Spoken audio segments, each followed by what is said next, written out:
Hey G Prime, it's me, your alternate dimension counterpart. I run your second channel that no one watches. You haven't given me anything for me to do in a while, and I was wondering if we could, talk about this.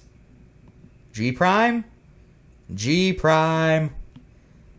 Where did he get off to? He's not here, not here. Well, this is weird. Hey, wait a minute.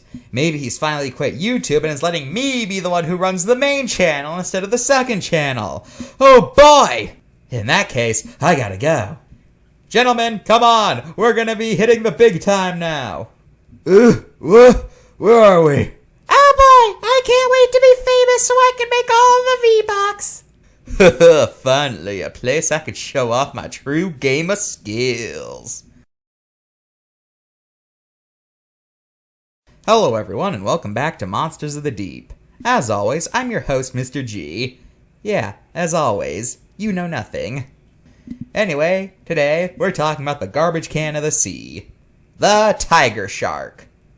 The tiger shark, Gala curdo cuvier, is a pretty large shark with sizes comparable to that of a male great white. The tiger shark got its name for the fact that it has a bunch of stripes much like a tiger. Now, the tiger shark is famous for the fact that it is not a picky eater. They'll eat basically anything they can sink their teeth into, like fish, squid, and turtles. In fact, the tiger shark's teeth are very good at crushing things, which allows him to effortlessly crack the hard shells of the sea turtle, allowing him to feast on the reptilian flesh beneath. Another interesting hunting method they have is found off the coast of Hawaii. You see, on the island chain, the native albatross species learns to fly by launching themselves out of the water, and the tiger sharks have caught on to this. So as such, during flying season, the tiger sharks come and enjoy some delicious albatross nuggets. And then there's the most famous part of the tiger sharks feeding, the fact that they like to eat garbage. You see, tiger sharks have earned the nickname the trash can of the sea due to the fact that, as I said, they'll eat pretty much anything. Tiger shark stomachs have been found with boots, tires, license plates, dog skeletons, a cannonball, and evidence of a murder. More on that later. Well, since we're discussing the tiger shark, I think it'd only be fitting to discuss a shark of a similar name, the sand tiger shark, Cocarius taurus. Despite the name, they're not even in the same family. They're also called the gray nurse shark, but again, not related. Now, the sand tiger, there's not much to say. I mean, it does have some pretty creepy looking teeth, but besides that, there's not much else to say here. Well, except for what happens before they're born. Yep, you heard that right. The most noticeable thing about these guys happens before they're even born. You see, the sand tiger has a birth method where the eggs hatch inside the mother, and when they do, they eat their yolk. However, after the yolk is gone, they still have a while to go before being born, and they would starve to death if they just waited. So as such, the stronger fetus will end up devouring its weaker siblings alive! Yeah, these sharks are very big practicers on survival of the fittest. Although what I want to know is how on earth we even found out about this. Did we decide to ultrasound a shark one day and saw a thrashing movement or something? Oh well, who cares? Okay, let's look at the cards. I thought I would never say that. Surprisingly, unlike the other shark cards, I can't really find any errors here. They seem pretty fine. Even some of the claims that I thought were pretty iffy, they actually turned out to be true. Like on the back when it mentioned the sand tiger was the very first shark to be protected. That's true.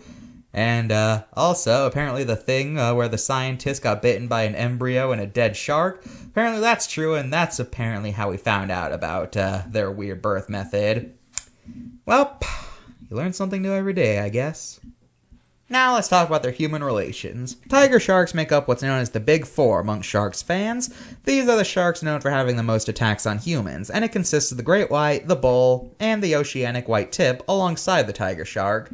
However, like all sharks, please keep in mind that numbers tend to be greatly exaggerated by the media, and as I mentioned in my great white video, shark attacks are always treated like an epidemic, so make sure you take shark ferocity with a grain of salt. Please. Meanwhile, the sand tiger shark, despite its fearsome appearance, doesn't really have any recorded fatal attacks, as its teeth just aren't designed for tearing mammalian flesh. Unfortunately, the same can't be said for the other way around, though, as the sand tiger shark is a critically endangered species. Luckily though, as I just mentioned, it was the first ever shark to be given government protection, and it's decently common in aquariums. As for the tiger shark, it's considered near threatened, and it's a lot rarer in captivity. But there was one captive tiger shark that ended up leading to a murder case. In 1935, a captive tiger shark in Sydney, Australia ended up vomiting up a human arm. Now, you might just think, okay, well, it probably just ripped the arm off of somebody. No big deal. Well, upon closer examination of the arm, it turned out that the cut mark was too clean to have been a shark bite and had to have been a knife slash. Eventually, fingerprints and tattoos matched it up to a missing boxer, and it was thought that he had been killed and his body was disposed of in the ocean for his arm to get eaten by a shark. Unfortunately, this case was never concretely solved, as the biggest suspect for the murder was acquitted due to little evidence, and until his death he insisted it wasn't him. So okay, maybe a tiger shark didn't solve a murder, but hey, leading to an investigation's a pretty big deal, right? Right? In pop culture, neither of these sharks appear much, but the tiger shark did have a memorable role in Jaws, where it was mistakenly thought to have been the shark that was killing people. So there's that. Well, that's all for this episode of Monsters of the Deep. Join us next time when we talk about a fish that should have been in Toxic Terrors. Goodbye. Meanwhile... we have finally got him. After all this time, we finally have a lead on Professor Loosemanberg. Where am I? I swear, I didn't do it. I'm being framed. What the? That is not Professor Loosemanberg. How on earth could you mess this up? Hey, don't blame me. He had black hair, and Professor Loosemanberg has black hair. I think it's pretty safe to say that this is an easy mix-up to make. You know, Gulo, I think this whole thing just proves more and more how such of a terrible hunter you are. Oh, shut it, Argus. Well, that is just great. Now what are we supposed to do? I don't mean to interrupt, but who are you guys, and why do you want to kidnap Mr. G? What? How could you not have heard of us? We are the Y Guys. The Y Guys? But you have girls on your team. Oh, whatever. Why people doesn't sound as good. What about why theys? That sounds pretty fine. Oh, why don't you just shut up already and let me think? Yo, Harry, you find him yet? Oh, hello, Mr. Baloney. Unfortunately, there was a mix-up, and Gulo ended up kidnapping Loosemanberg's friend. Well, according to my satellite, and also the internet, apparently, Loosemanberg was found somewhere in the Pacific Ocean until he was kidnapped by some guy. Oh, please tell me it was our water guy. Hey guys, I heard Professor Loosemanberg's in the Pacific. I'm gonna go look there now. Well, this is unfortunate. Looks like we might not be able to move on to her plan after all. Oh, don't say that. I think I found a way to get this in our situation after all. I do not like where this is going.